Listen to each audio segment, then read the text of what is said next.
Alright guys, what is going on? I wanted to make a video showing you guys my bass here. This is my main bass, and it's been my main bass since I've been playing bass actually. It's a made in Mexico jazz bass, and I bought it used back in 2015, and it was my first ever bass that I owned. And over the years it's continued to be my main instrument. I haven't really felt the need to buy a more expensive instrument. I've just chosen to do a few small upgrades, really few. I mean, there's only so many upgrades you could do to a bass. They're not that complicated to begin with.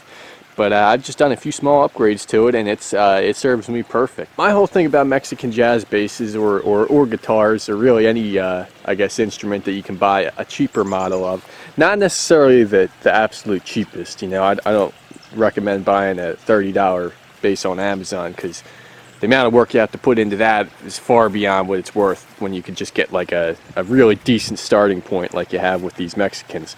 But anyway, the deal with these, in my opinion, is like you can buy one of these, and especially the newer ones, the newer that you go with them, the quality is pretty consistent, and really the only thing that you're actually paying for is maybe some better pickups, better electronics, and I guess better wood, compared to, like, say for example, the piano, which if you guys haven't seen, I'm teaching myself keyboard, and so I bought a Nord Electro, which is like a professional grade instrument, and it certainly wasn't cheap. But the difference with that is that you can't upgrade that. You can't buy a made in Mexico keyboard and you know, put new pickups in it and have a great instrument. So the first mod that I did to this bass was the pickups, and the reason that I chose to upgrade the pickups was truthfully not due to a lack of tone availability in the stock pickups. While I will say that the new ones did have an improvement in tone, that wasn't what drove me to replace the old ones. The problem that I had was that the stock pickups in a jazz bass are single coil, and without going into a whole spiel about what that means, basically they have an issue with noise. They're very susceptible to picking up electromagnetic interference, such as that produced by the 60 hertz signal found in our wiring in our houses and our venues and places that we make music at. The thing about playing in a live setting or multiple live settings is you never really know what you're going to get. Sometimes you get a place with very clean power that's totally silent. Other times you get a place that you just cannot get rid of the noise no matter what you do. Now, some of you may say, well, they are single coil pickups, but if you run them both at the same time out of phase, it should cancel all of the hum. And I agree that it should. However, in my experience, it doesn't. I played with this bass in a few particular venues where the hum was just absolutely incredible. Even with both pickups on all the way, there was just no way of getting rid of this noise. And I mean, it was loud. And we're not talking about a little hum here. We're talking like it sounded like we were inside of a substation. It was so loud. Unbelievable. I tried a ground lift plug on my amplifier. I tried a ground lift plug on my pedal board, ground lift on my, I tried a ground lift switch on my little DI box. Nothing did it. So I couldn't get rid of the hum, and this wasn't the only place I had that problem, so I had to get myself a set of hum canceling pickups. So that's what these are. They are hum canceling, and what that really means is they're basically humbucking pickups, meaning they're dual coil, but they're in the shape of a single coil pickup. And the way it's accomplished, it can vary depending on the pickups, but on these particular ones, it's like two side-by-side coils. So you actually have one coil for the E string and the A string, and you have a second coil, you know, starting like here, going that way for the D string and the G string, and you have that, you know, of course, repeated in both pickups. And I gotta say, these pickups, these are Bartolini B-axis pickups, and the reason I chose Bartolini in particular was mainly because they were recommended to me by a friend of mine, and they were also relatively reasonably priced. In the spectrum of noiseless pickups that I was taking a look at, these were probably like in like the 1/3 to 1/2 mark, you know, the most expensive being all the way at the top. So they checked off two boxes there, recommended by a person that I trust, as well as being affordable, so I decided to give them a shot. Now, as far as the specific ones I went with the Bartolini B-axis pickups, and really the only reason that I did that was because these are the B-axis pickups are the only ones that are offered with exposed pole pieces. All the rest have just a solid black cover on them, and you can't see the pole pieces. And in my opinion, I'm not 100% sold on that look on any bass, but definitely on a black bass, I thought that would really just look weird. So I wanted to have exposed pickups, so that's why I decided to go with these ones. A bit of a shallow reason, but my whole thing with pickups is that you don't know what they sound like until you have them in your bass and you're playing them anyway. because you just can't really go off YouTube videos or anything like that, because you don't know the player, you don't know the rig he's going through, you don't know, you know, the preamp when he recorded it. There's so many variables, your computer speakers, your headphones, whatever you're listening to. For example, these pickups, they sound totally different than any video that I saw on YouTube. So that's why I've decided I would just get them, I'd try them. If I didn't like them, I'd sell them. Fortunately, I do really like them though. They do exactly what they're supposed to do. They're very, very quiet, and they sound pretty good too. Next mod that I did to this bass was the bridge. Now the reason that I decided to upgrade the bridge was I had some issues with the stability in the stock Fender bridge.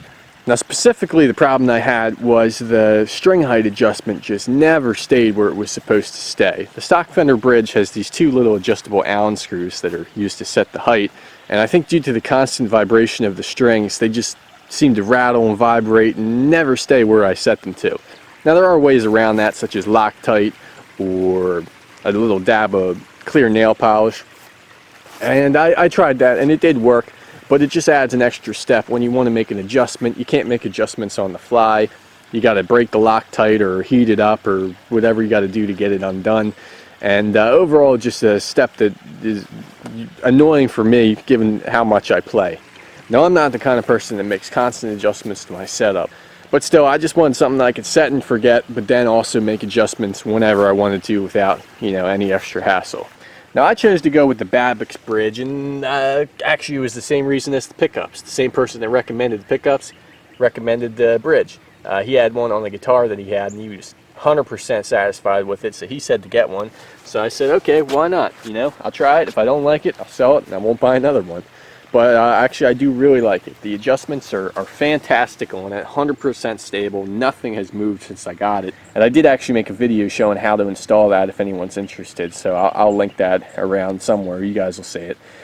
So I won't go exactly into detail with it, but basically it's just, it actually has a lock screw. It has one adjustment to change the height, and it has another lock screw. So once you get it where you want it, you screw down the lock screw and it's set. Now beyond that, I really haven't done any other mods to this bass. The tuners are great. I have no problems with the tuners. The bass stays in tune, and that's what the tuners are supposed to do, so I have no reason to change anything about that. The neck could use some work. Now that might not necessarily be an upgrade in the sense of changing out the whole neck. I could do that, but I'm not sure if that is the best option. Whatever the most cost effective is what I'll end up doing.